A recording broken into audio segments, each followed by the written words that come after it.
Hello दोस्तों, स्वागत है आप लोग का हमारे चैनल माँ शारदा एकेडमी एएस में। आज हम देखेंगे क्लास 9 का चैप्टर 2 केमिस्ट्री में क्या हमारे आसपास के पदार्थ शुद्ध हैं। आज हम देखेंगे हमारे आसपास के पदार्थ शुद्ध हैं कि नहीं हैं। इसमें हम लोगों को पहले शुद्ध पदार्थ के बारे में पढ़ना होगा। शुद्ध पदार्थ क्या हैं? वे पदार्थ जो एक ही प्रकार के कणों से मिलकर बने होते हैं उन्हें शुद्ध पदार्थ कहते हैं। और तत्व आगे देखिए, इसी का पार्ट है तत्व देखिए, तत्व एलिमेंट ऐसे पदार्थ जो एक ही प्रकार के कणों से मिलकर बने होते हैं। ऐसे पदार्थ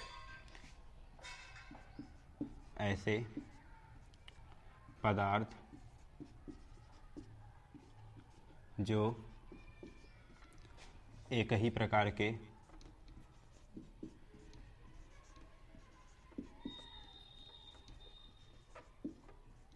कणों से मिलकर बने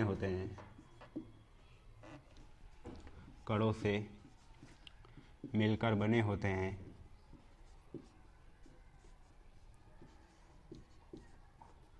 उन्हें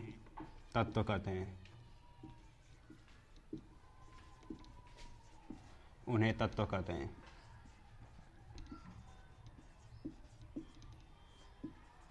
जैसे एग्जाम्पल में देखिए, तत्व तो बहुत सारे हैं हमारे पीरियडिक टेबल में। उनमें से कोई तत्व हम लोग ले लेते हैं। जैसे ले लीजिए सोडियम हो गया, मैग्नीशियम हो गया, ये सब तत्व हैं। हाइड्रोजन, ये सब तत्व हैं। ठीक।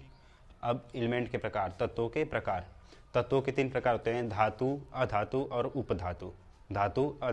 उपधातु। Metal, non metal, metalloids. तो उनमें हम पहले देखेंगे धातु क्या है। धातु देखिए,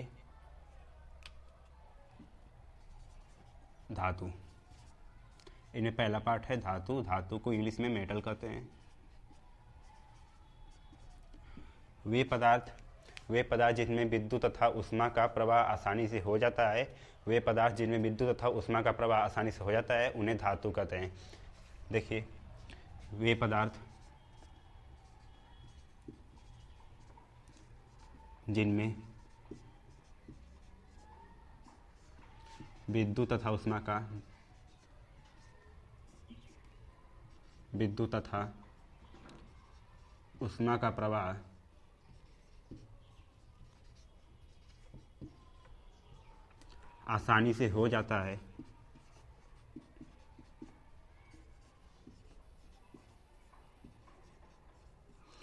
जाता है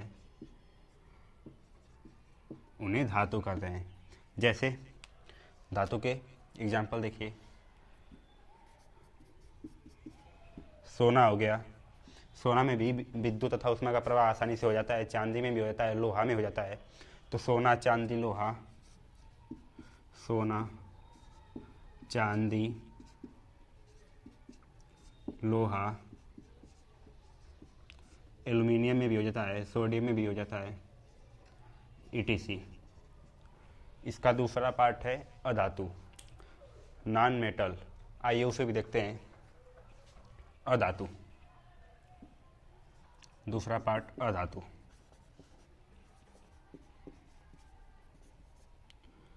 इसे इंग्लिश में नॉन मेटल बोलते हैं। इसे वे पदार्थ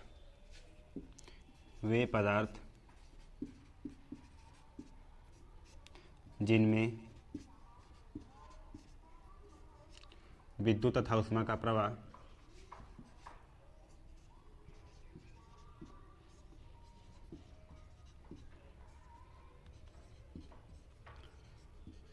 नहीं होता है,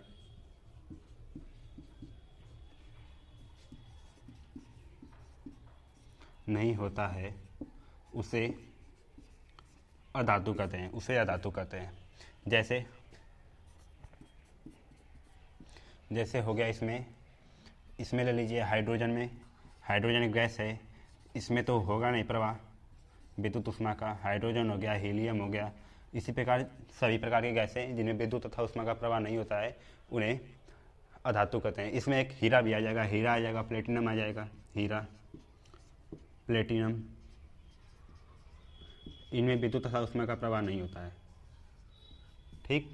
और इसका तीसरा पार्ट है उपधातु। वे तत्व, तीसरा हो गया उपधातु।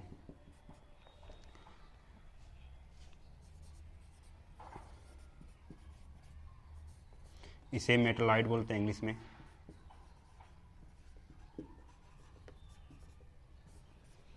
वे तत्व जो धातु और अधातु दोनों के गुण रखते हो उन्हें उपधातु कहते हैं।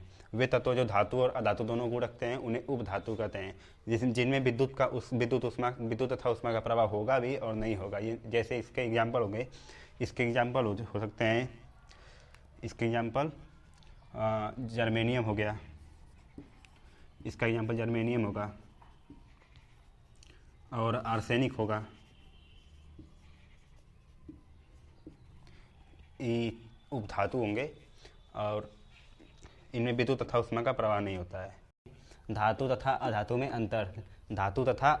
अंतर, इनमें अंतर में गुणधर्म दिया है और ये धातु का पार्ट है, ये अधातु का। तो गुणधर्म में पहला गुणधर्म है हमारा भौतिक अवस्था। भौतिक अवस्था यह ठोस अवस्था में पाई जाती है। धातु हमेशा ठोस अवस्था में ही पाया जाएगा, ठोस अवस्था में। ठीक। और अधातु या ठोस, द्रव, गैस तीनों अवस्था में पाई जाती है। या ठोस, द्रव, गैस तीनों अवस्था में पाई जाती है। आइए देखते हैं दूसरे गुणधर्म पे, आघात वर्धनीयता। इन्हें पीट कर बढ़ाया जा सकता है कि नहीं। ठीक। धातु को पीट कर हम बढ़ा भी सकते हैं। आप देखे होंगे लोहा को गर्म करके उसे पीटने पर वो फैलता जाता है, इसे धातु कहते हैं। लोहा को भी धातु ही कहते हैं। तो इन्हें पीट कर बढ़ाया जा सकता है, इन्हें पीट कर पतली चादर के रूप में बढ़ाया जा सकता है या परिवर्तित किया जा सकता है।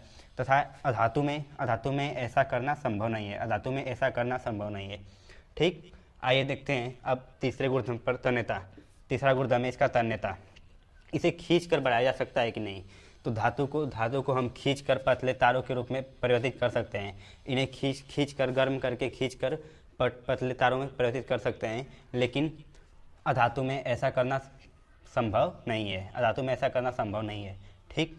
और आगे देखते हैं, चौथे नंबर पे है इसका, चौथे नंबर का गुणधर्म चमक। इसमें किस प्रकार का चमक पाया जाता है।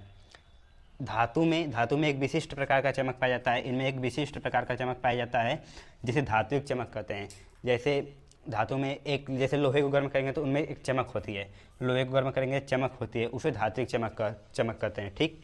और अधातु में हीरे को छोड़कर, ग्रेफाइट को छोड़कर, ये इसमें चमक होती है, लेकिन ये अधातु होते हैं। हीरा तथा ग्रेफाइट अधातु होते हैं और इनमें हीरा तथा ग्रेफाइट को छोड़कर इनमें कोई चमक नहीं होती है। अधातु में कोई चमक नहीं होती है हीरा तथा ग्रेफाइट को छोड़कर। और इसकी अंतिम गुणधर्म है ध्वनि। क्या इसे पटकने पर या इसमें किसी चीज़ को लड़ाने पर इसमें आवाज़ उत्पन्न होती है कि नहीं, ध्वनि उत्पन्न होती है कि नहीं। आइए देखते हैं, किसी वस्तु के